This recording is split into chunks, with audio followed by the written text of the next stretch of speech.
રાજકોટ જિલ્લા સહકારી બેંકની ખેડૂતો માટે એક મોટી જાહેરાત। જિલ્લા સહકારી બેંક ખેડૂતોને 1 વર્ષ માટે 0% વ્યાજે લોન અપાશે। હેક્ટર દીઠ 12,500 અને મહત્તમ 65,000 સુધીની લોન મળશે। કમોસમી વરસાદથી નુકસાન સામે ખેડૂતો માટે મહત્વનો નિર્ણય। જિલ્લા સહકારી બેંકના ચેરમેન જયેશ રાદડિયાએ જાહેરાત કરી।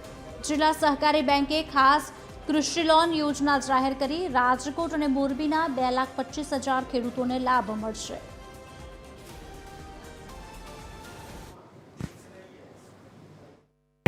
હેક્ટરે 12,500 અને વધુમાં વધુ 65,000 રૂપિયા સુધીની કૃષિ લોન 0% 1 પણ રૂપિયો વ્યાજ લીધા વગર 1 વર્ષની મુદત માટે આપવાનો આજે બેંકે નિર્ણય કર્યો છે, એની જાહેરાત કરું છું।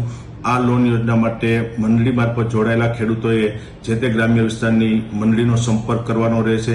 વધારાના કોઈ પણ કાગળ આપ્યા વિના જે પ્રમાણે આપણે ધિરાણ મેળવ્યું છે એ પ્રમાણેની પ્રોસેસ ત્યાં મંડળી મારફત કરી અને આ ધિરાણ વધારાનું છે મેળવી શકશે। આ માટે અમે 1,300 કરોડ રૂપિયાની જોગવાઈ કરી છે।